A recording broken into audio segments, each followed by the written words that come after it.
김정은 입장에서는 이게 아닌데 하고 지금 이상한 느낌을 받을 겁니다. 이란 전쟁 때문에 지금 트럼프가 정신이 하나도 없는 상태 아닙니까? 그것만 집중하기도 힘든데, 그러다 보니까 김정은한테 눈길을 줄 시간이 없었던 것 같고요. 김정은은 이렇게 생각하겠죠. 중동 문제, 이란 문제, 미중 관계의 이 틀에서 보면 나는 아무것도 아니구나. 네, 신사임당 구독자 여러분, 이제 완연한 여름으로 접어들고 있습니다. 한반도의 열기도 좀 뜨거워지고 있습니다. 미중 정상회담이 열렸고요. 북미 간의 어떤 접촉 가능성, 이런 부분도 여전히 잠재해 있는 상황입니다. 이란 전쟁에서 알 수 있듯이 안보, 외교 현안 문제가 사실 우리 국내 경제라든가 여러 가지 생활에도 영향을 불가피하게 미치는 것 같습니다. 여러분들의 더욱더 복된 삶을 위해서 좋은 정보와 인사이트 있는 소식으로 계속 지식 나눔을 하도록 하겠습니다. 이란이 미국에 두들겨 맞는 모습을 가장 가까이서 지켜본 사람이 김정은 같은데 지금 김정은의 진짜 심정 어떻게 보고 계신가요? 김정은이 겉으로는 지금 태연합니다. 아버지 때와는 조금 다르죠. 아버지 때는 뭐 이라크전이라든가 이렇게 발생하거나 최고 지도자들이 해외에서 독재자들이 참수당하거나 이러는 거 보면 40일 이상 뭐 한 달 넘게 이렇게 잠수했었는데, 김정은은 오히려 활동량을 약간 늘린 느낌까지 날 정도로 뭐 대수롭지 않다 이렇게 겉으로 태연한 척 하는 것 같은데요.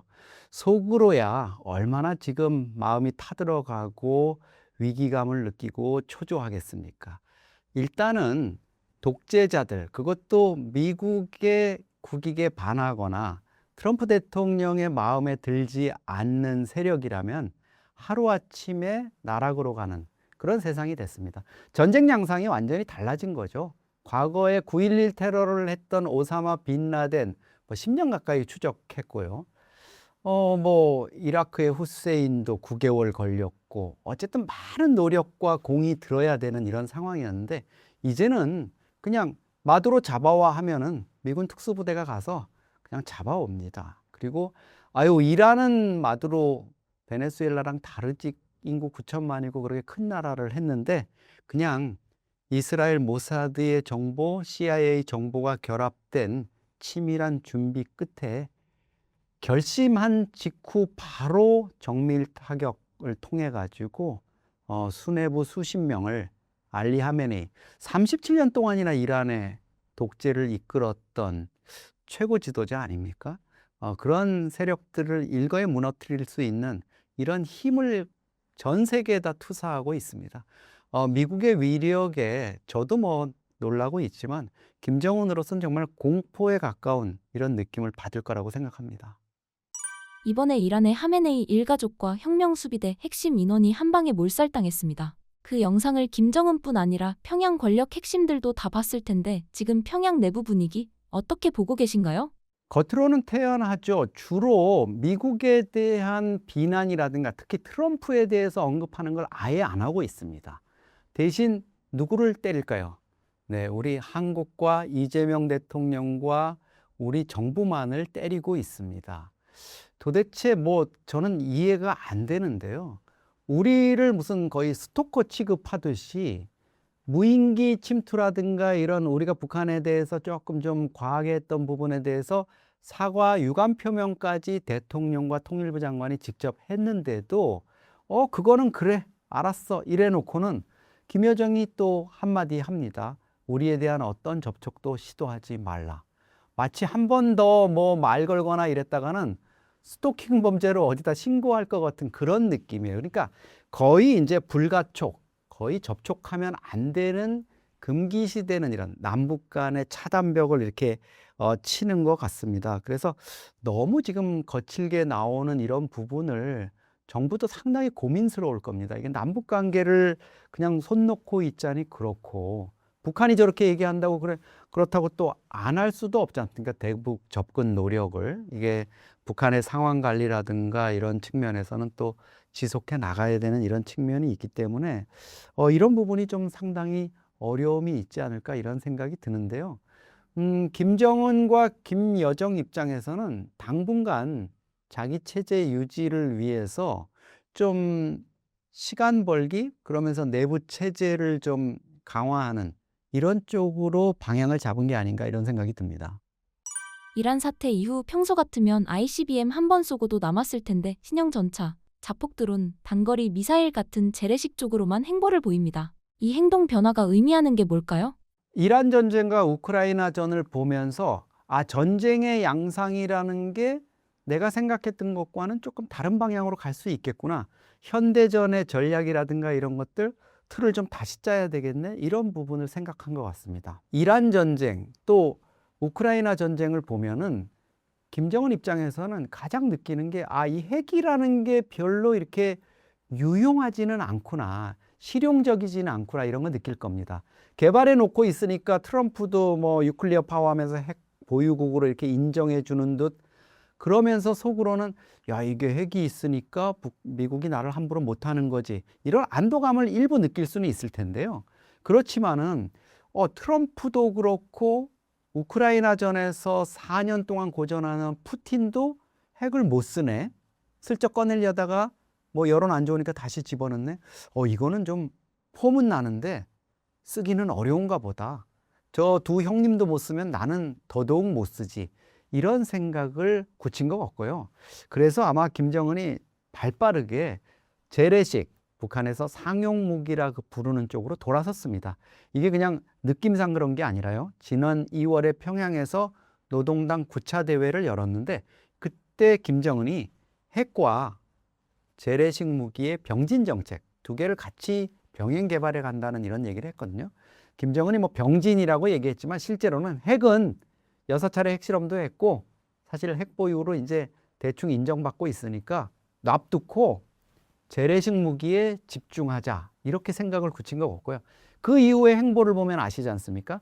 신형 탱크 돌아보면서 성능 개량해라 이런 거 얘기하고 뭐 김주애를 거기다 태워가지고 딸 주애를 태워서 후계자의 어떤 서사를 쓰면서 또 자기네들의 그 장갑 능력 뭐 또 전차의 방어 능력 이런 거 보여주고 함선에 올라가지고 북한 해군력 강화를 위한 이런 것들 얘기하고 심지어 소총 총 만드는 데까지 가가지고 뭐 총을 뭐 여러 개 만들어라 탄피 나오는 거 보면서 막 흐뭇해하면서 이런 행동들이 재래식 무기 쪽으로 하는데요. 이게 결국은 핵과 ICBM을 갖고 있어도 우크라이나전이나 이란전 보니까 결국은 이런 재래식 무기 특히 미사일 개발하는 것도 중요하지만 방공망 적의 미사일로부터 체제를 방어할 수 있는 거 이런 거 제대로 해놓지 않았다가는 이란의 하메네이처럼 단박에 그냥 나와 가족과 또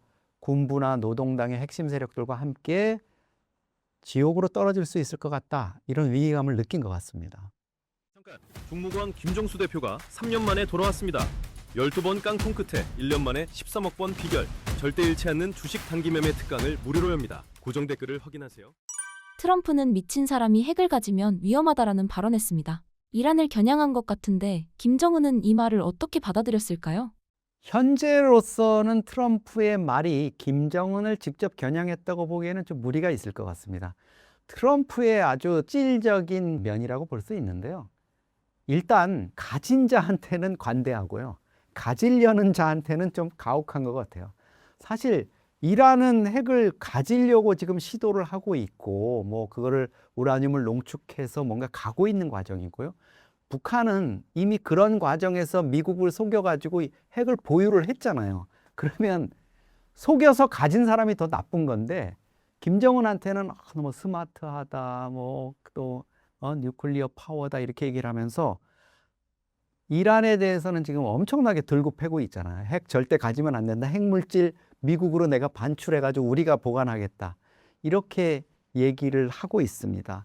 그래서 뭐 트럼프의 말 자체가 김정은을 직접 겨냥한 건 아니지만 듣는 김정은 입장에서는 좀 달랐을 것 같습니다. 이거 트럼프 형님이 나보고 하는 얘기인가?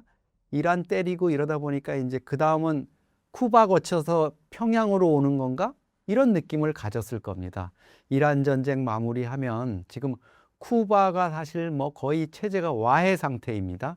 베네수엘라에서 공급되던 원유를 미국이 베네수엘라 정권을 완전히 바꿔버리면서 차단하니까 암흑천지가 돼버렸다 그러거든요. 공공기관도 지금 뭐 정전 사태가 잇따르고 이래서 난리가 아니라는데, 그러면 이제 쿠바 다음에 평양, 나를 겨냥할 수도 있겠다 이런 생각을 할 거고요. 사실 김정은 입장에서는 좀 속이 탈 겁니다.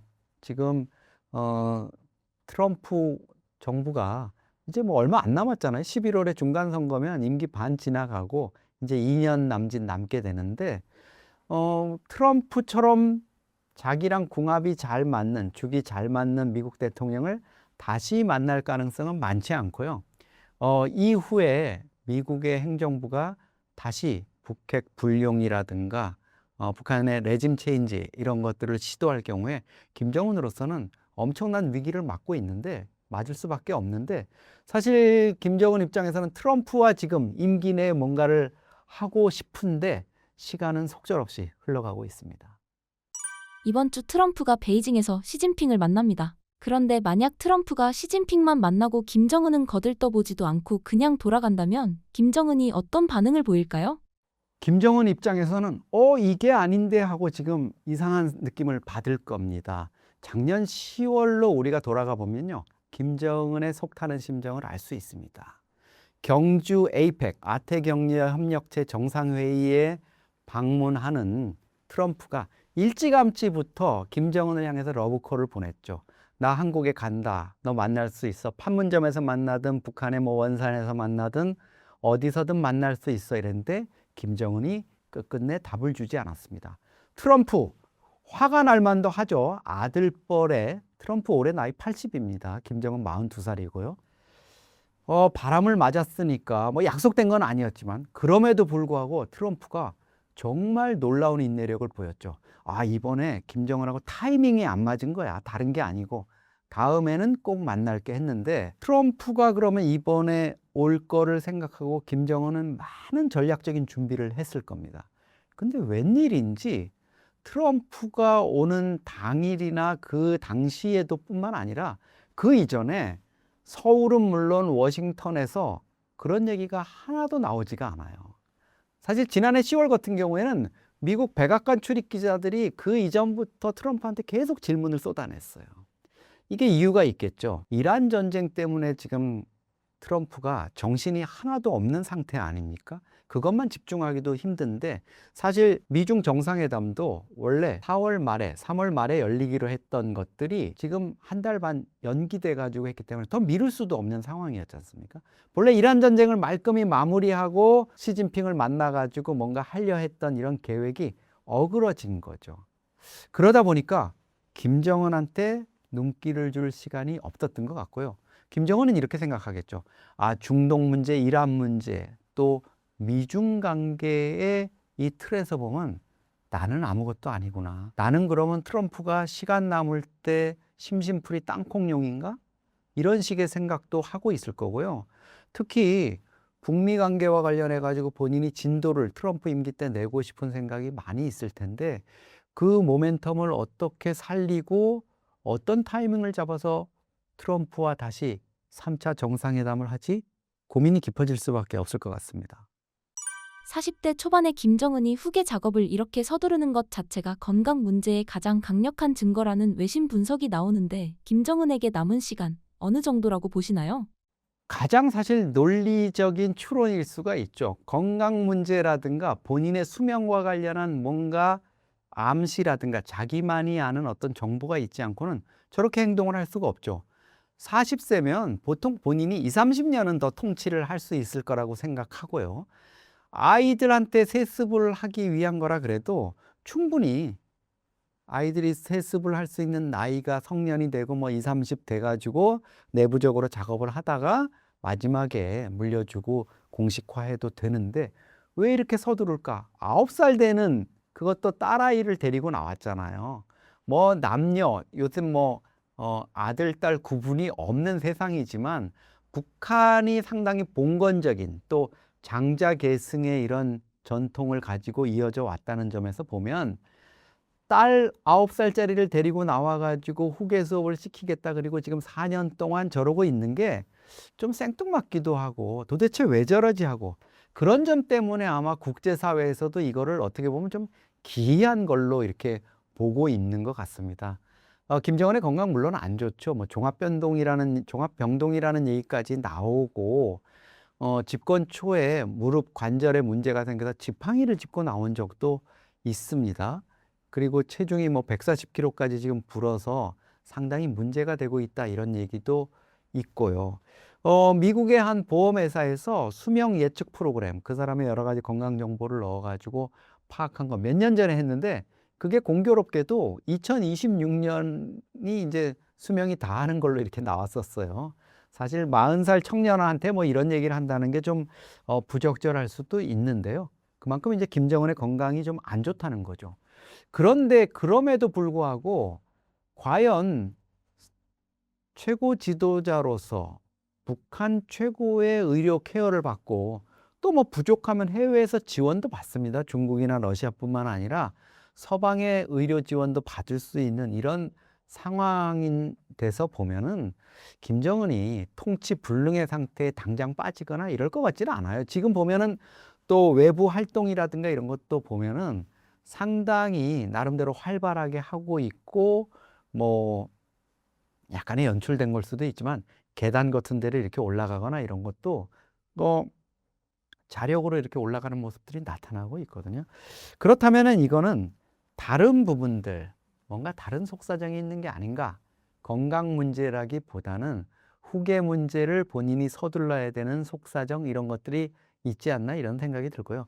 제 개인적으로는 본인이 아버지 김정일 국방위원장이 후계 문제를 계속 미루다가 2008년에 갑자기 60대 후반의 나이에 스트로크, 그러니까 뇌경색을 동반한 어떤 그런 부분이 와서 식물인간 상태에 빠졌다가 몇 달 만에 겨우 회복을 해서 막내인 김정은에게 후계 문제를 넘겨줬고, 그러다 보니까 김정은이 몇 년 뒤에 아버지가 숨지면서 27살에 집권을 했어요. 그래서 본인이 겪었던 그 혼란과 고통과 그 얼마나 또 그때 쫄았겠습니까? 그런 것들을 내 자식 때에는 남기지 말아야지 하고 서두르는 게 아닌가? 이런 생각이 듭니다.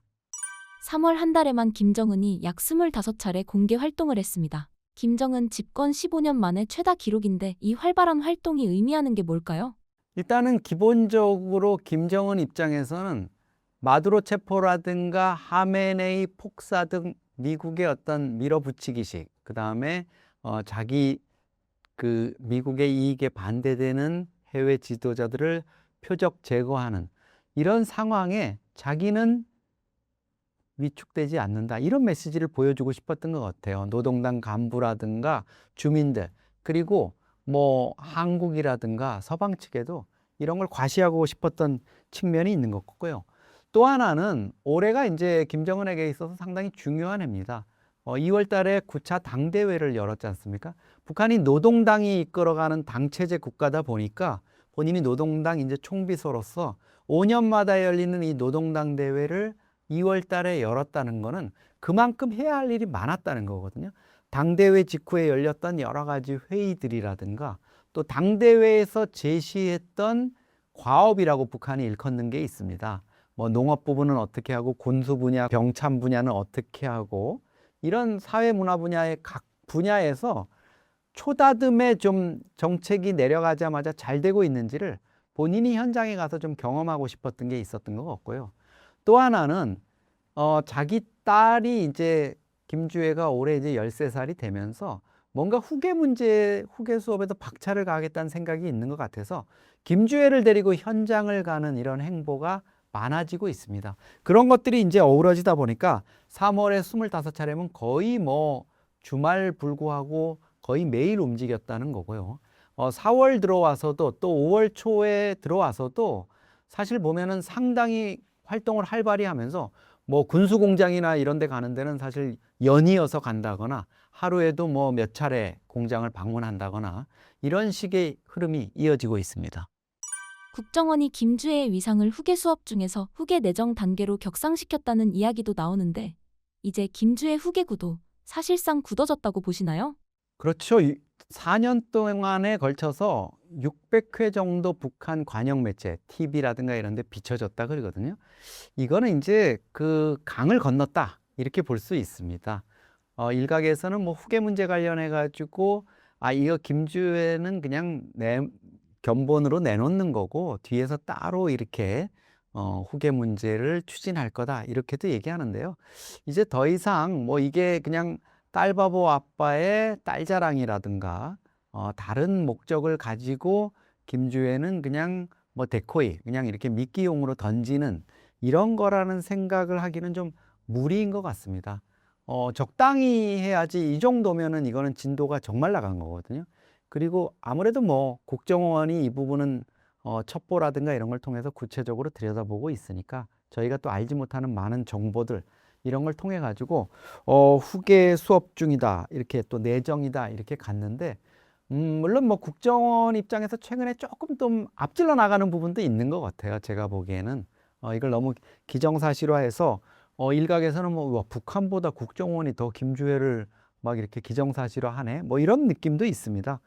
그렇지만은 지금은 사실상 누가 김주애를 뭐 대충 뭐 아빠 따라다니다 말 거야 이렇게 생각을 하겠습니까? 지금 나타나는 모든 모습들이라든가 북한 관영 매체의 보도라든가 나오는 사진들 보면 김정은에 이어서 김주애가 권력 서열 2위입니다. 거기에는 뭐 엄마인 북한의 퍼스트 레이디는 이설주도 완전히 앵글 밖으로 밀려나 있고요.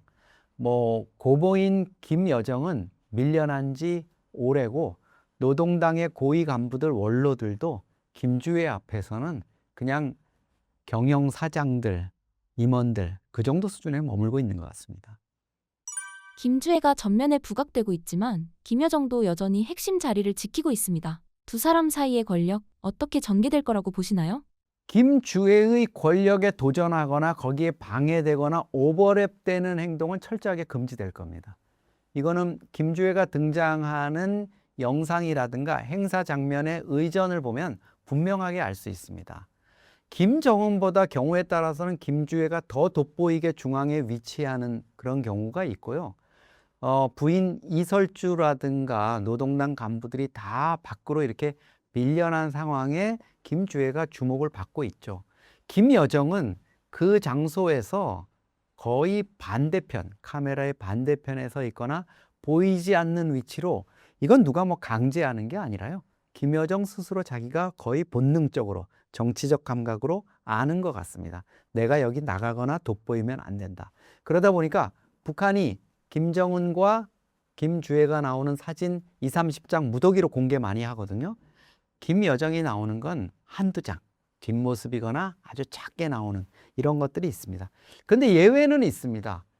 김정은이 해외가 원수를 만나가지고 정상회담을 하거나 또 중요한 행사, 대외 행사를 할 때는 김여정이 보좌관으로 반드시 참석을 한다는 거죠. 벨라루스의 루카셴코 대통령이 얼마 전에 평양에 가가지고 성대한 환대를 받았는데요. 거기서 뭐 방명록에 서명하는 거라든가 김정은이 조약에 서명하는 데 보면 김여정이 옆에 와가지고 보좌하고 이것저것 오빠한테 알려주고 또 서로 교환하는 이런 거를 보좌하는 모습 보이고 있습니다. 현송월이 해야 되는 위치인데 사실 그런 중요한 행사 때는 김여정이 오빠를 보좌하는 모습 나타나고 있거든요. 김여정의 역할은 아마도 노동당 총무부장이란 직함을 통해서 노동당 내 장관급으로 어떤 그 노동당 내의 살림을 총괄하는 역할, 거기에다가 오빠의 대회, 그것도 최고 지도자급 행사의 의전, 거기에 국한될 것 같습니다. 현재 북한의 핵 개발과 군사적인 능력은 지금 어느 단계에 와 있다고 보시나요? 북한은 핵무기를 한 90여 개 정도 갖고 있다고 이렇게 평가가 되고 있습니다. 한미 정보 당국이 이것도 뭐 몇 년 전에 내놓은 평가니까 지금은 북한 김정은이 핵을 다종화해라. 그러니까 여러 종류 탄두를 만들어라. 아니면 다양화해라. 이렇게 했으니까 많이 생산을 했고 100기를 넘어갔을 가능성이 있습니다. 그런데 뭐 90기나 100기나 뭐 110기나 거기다 큰 의미는 우리가 부여할 필요는 없을 거라고 보고요.